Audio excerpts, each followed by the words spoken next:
U.S. President Donald Trump has warned that Washington is ready to respond if Yemen's Iran-backed Houthis move to impose a blockade in the Red Sea. The threat comes after the group declared a naval blockade against Saudi Arabia, potentially opening a new front in the U.S.-Iran conflict and raising fresh concerns about global energy supplies. South Korea's Foreign Minister Cho is set to attend ASEAN-related meetings in the Philippines, where top diplomats from Southeast Asia and other major powers have gathered for a series of security talks. Cho is expected to meet his American and Japanese counterparts to discuss North Korea and economic security issues. The heads of Korean tech giants Samsung Electronics, SK Group, and Naver are expected to meet Nvidia CEO Jensen Huang in the United States as early as Friday. The talks follow Huang's visit to Seoul in early June and are expected to highlight Nvidia's deepening partnership with Korean companies.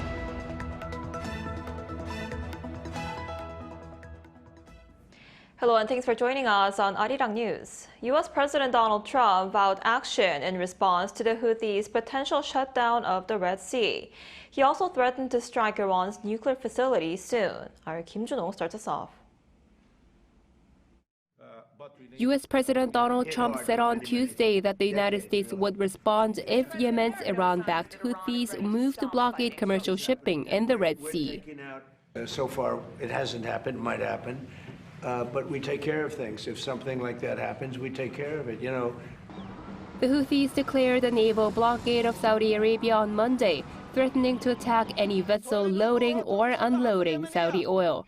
That's already disrupting traffic, with 2 tankers carrying Saudi crude to Asia reversing course in the Red Sea on Tuesday. Since the blockade of the Strait of Hormuz, the Red Sea has served as the main alternative route for crude exports. But the latest disruption is raising fresh supply concerns. Global oil prices gained more than 2% on Tuesday, pushing Brent crude above $91 a barrel. Trump later said the U.S. will be hitting Iran's Pickaxe Mountain area pretty soon. The fortified Iranian nuclear site is under construction and buried deep underground. And honestly, they haven't seen anything yet. We've been nice. We've been nice. We'll be hitting that area probably pretty soon, and there's not a thing they can do about it. The war is taking a growing financial toll on Washington. While defending the White House's supplemental funding request before a Senate committee on Tuesday, Defense Secretary Pete Hegseth revealed that the U.S. campaign against Iran has already cost $37.5 billion. The figure includes projected costs through September. He said $67 billion of the White House's $87.6 billion supplemental funding request was needed to help cover the costs of the war. Meanwhile, Iran continues its retaliatory strikes on U.S. military facilities across the region. The Revolutionary Guard said on Tuesday they had hit a tactical radar array and other systems in Kuwait, claiming the targets had been successfully neutralized. Kim Jun-ho, Arirang News. Seoul's Foreign Minister Cho will attend ASEAN-related meetings in Manila from Wednesday. He will meet U.S. Secretary of State Marco Rubio and Japanese Foreign Minister Toshimitsu Motegi, with North Korea regional development and economic security expected to top the agenda. The meeting comes roughly 2 weeks after their previous talks at the NATO summit in Ankara. Cho will begin Wednesday's schedule with bilateral talks with Australia and Thailand, before attending the South Korea ASEAN Foreign Ministers meeting. He will meet his counterparts from New Zealand, Brunei, and the Philippines later in the day.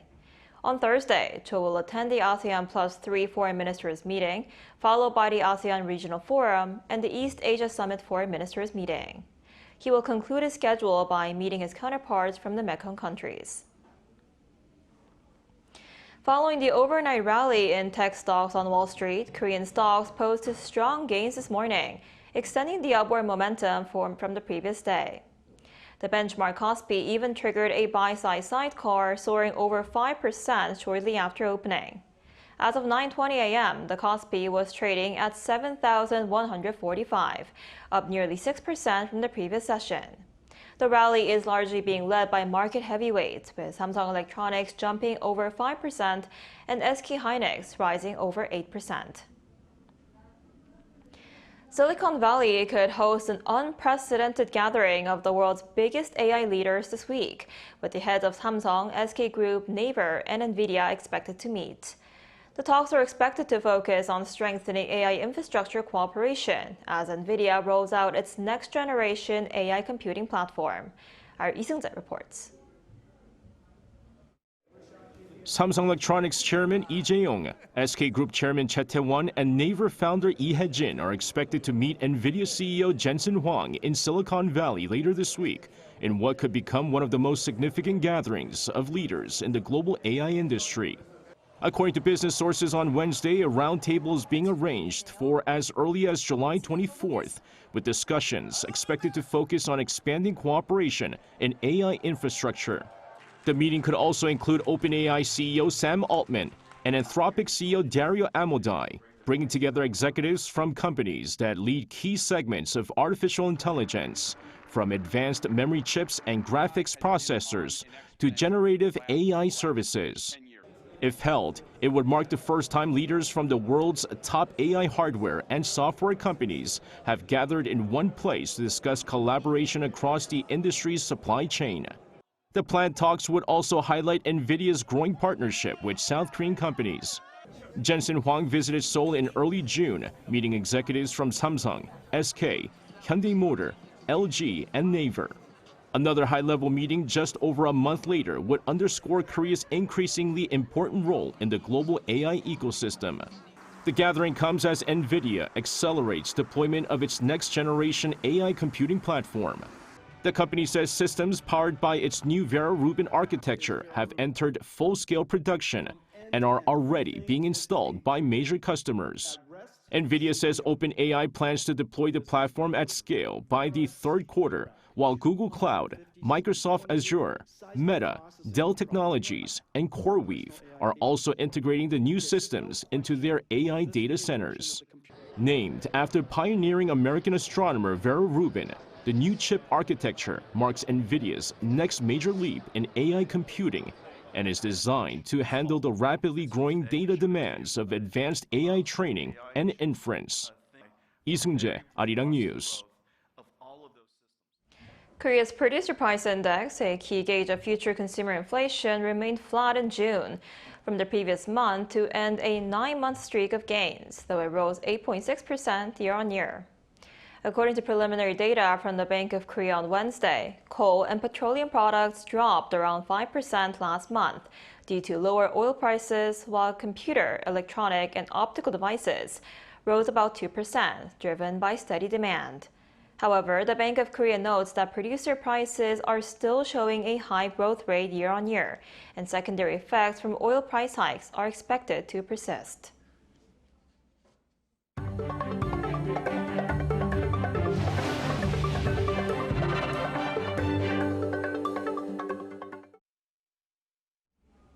BTS global hit Dynamite is enjoying a renewed surge in the United States following the 2026 FIFA World Cup final as the group took to the stage for the halftime show on Sunday, performing the song before a worldwide audience. According to Billboard on Tuesday, citing Luminate data, U.S. streams of Dynamite jumped 13% in a single day to 160,000. Other songs featured during the show also saw gains. The official World Cup song by Shakira and Burna Boy rose 25% to 979,000 streams, while Justin Bieber's Everything Hallelujah posted the biggest increase, climbing 34% to 130,000. Madonna's Music also gained 6%. A decade after AlphaGo transformed the world of Go, Shin Jin-seo has claimed a rare series victory over one of today's strongest AI programs, reviving the human challenge against artificial intelligence. Our Shin So-eun has the details. The world's top-ranked Go player Shin Jin-seo has defeated the artificial intelligence program KataGo in a best-of-3 match. Go, or Baduk in Korean, involves placing stones on a board in an attempt to encircle your opponent. It has far more combinations and complexity than chess. In 2015, Google DeepMind launched its AlphaGo AI program that could beat even the best human players. Only the legendary Isidore has ever beaten it. KataGo is an upgraded version of AlphaGo and is almost impossible to beat. Unlike the previous AI-human Go match, Shin played this year's matches with the handicap advantage to level the playing field, as today's AI is even stronger than AlphaGo. Shin began each round with 2 black stones already placed on the board, which serves as an advantage estimated at around 18 points. With a 2-stone handicap, giving KataGo 6.5 points of Komi would be close to impossible. But if the Komi were 2 or 3 points, it would still be a very tough challenge, but not merely an impossible one.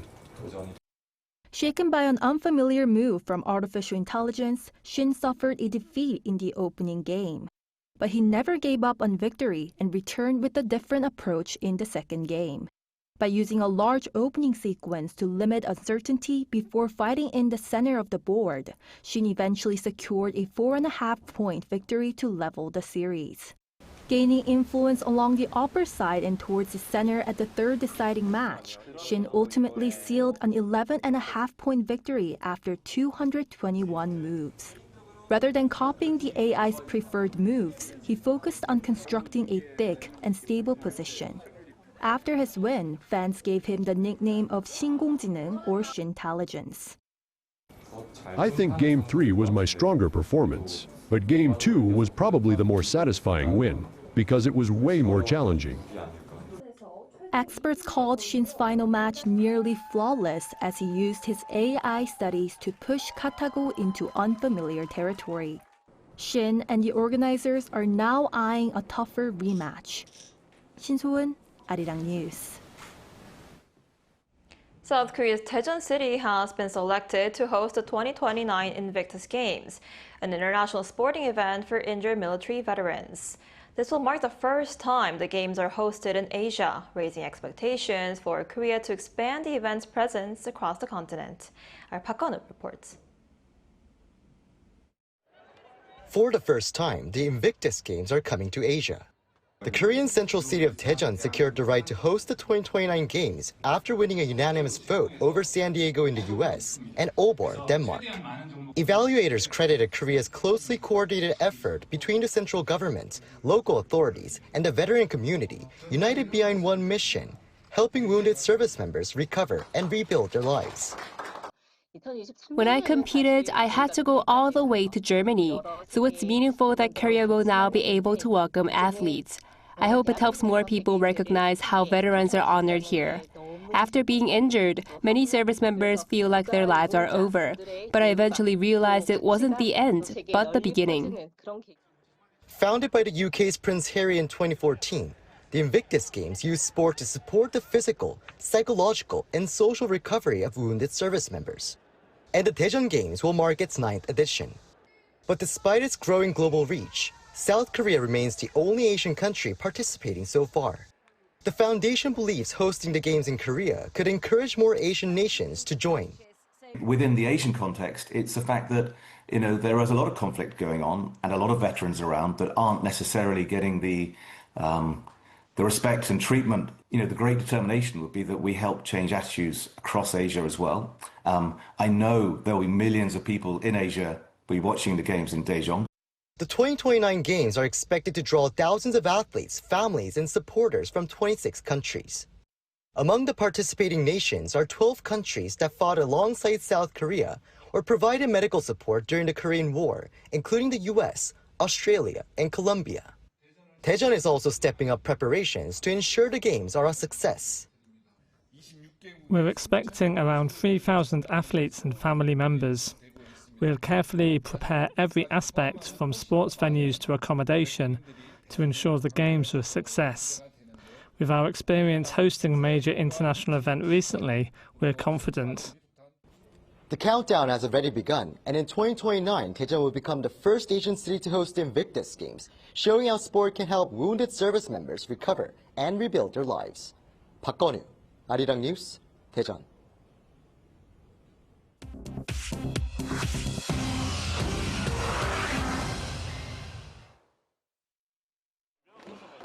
This is the world now. In Ukraine, President Vladimir Zelenskyy has fired General Alexander Syrskyi as commander-in-chief of the armed forces and named Mikhailo Drapati as his replacement following days of mass protests in Kyiv and other cities demanding Syrskyi's removal. It's the second time in the past year Zelenskyy has reversed course under pressure from protests after rallies last summer forced him to undo a law weakening Ukraine's anti-corruption watchdogs. The crisis began last week when Zelenskyy fired his defense minister Mikhailo Fedorov. Fedorov then publicly accused Syrskyi of blocking military reforms and fostering a Soviet-style command culture. Protesters framed Fedorov's removal as Zelenskyy siding with the military's old guard. Zelenskyy said he made the decision after a series of meetings with military commanders. In Canada, Prime Minister Mark Carney warned that he would consider all options if the new tariffs that Trump threatened go ahead. Carney's comments come after he and Trump agreed on Tuesday to intensify trade negotiations. President Trump on Monday unveiled 50% tariffs on a wide range of Canadian goods, citing what he called discriminatory treatment of American cars, alcohol, and dairy. Asked whether the tariffs were linked to his earlier comments blaming Canada for wildfire smoke, Trump said, quote, "No, that's separate." The U.S. Trade Representative's office says the tariffs would apply to nearly $20 billion of Canadian imports, which is about 5% of what the U.S. imported from Canada last year. Carney said Canadian provinces should only lift their bans on U.S. alcohol as part of a broader trade deal. In Chile, week-long rainstorms have killed at least 10 people and triggered flash floods that have cut off more than 100,000 others as authorities race to reach those stranded. Chile's president declared a state of emergency on Monday in the Atacama and Coquimbo regions in the country's usually arid north. The storms there have destroyed dozens of homes and displaced thousands of people. Officials warned that swollen rivers will remain a threat even after the rain eases. Meteorologists attribute the rain to the return of El Niño, a naturally occurring Pacific Ocean phenomenon that brings extreme weather to the region. In France, lawmakers have approved a ban on social media access for children under 15 as concerns grow worldwide over social media's impact on kids' health and safety. France becomes the first country in Europe to adopt such a ban, following Australia, where a ban for under 16s on platforms including Facebook, Snapchat, TikTok, and YouTube took effect in December. Under the new law, children younger than 15 won't be able to open a social media account starting September 1st, and platforms will have 4 months to close existing accounts. Platforms will also be required to use age verification approved by France's privacy regulator. Chu Ji-hyun, Arirang News.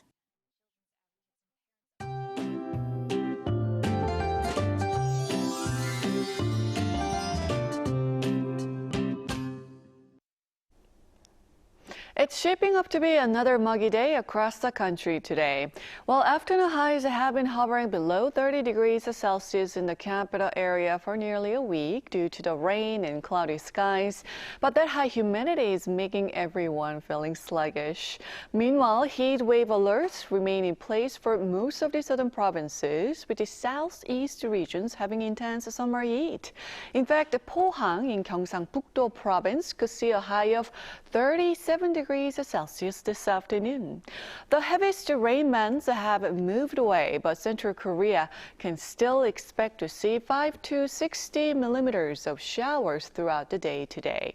And this afternoon, Seoul will be getting up to 30 degrees Celsius, Daejeon topping out at 32, but Daegu and Gyeongju will be sizzling hot at 35 degrees Celsius.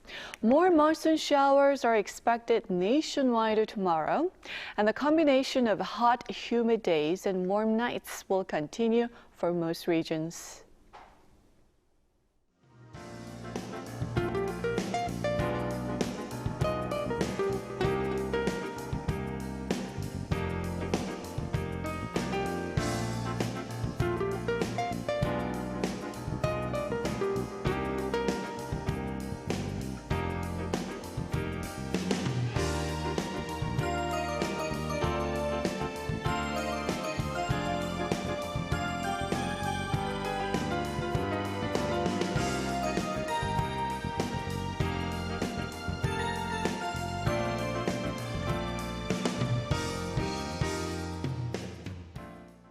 Now that's all we have for today's noon edition of Arirang News. Thank you for watching. We'll be back at 5 p.m. Korea time. Stay tuned.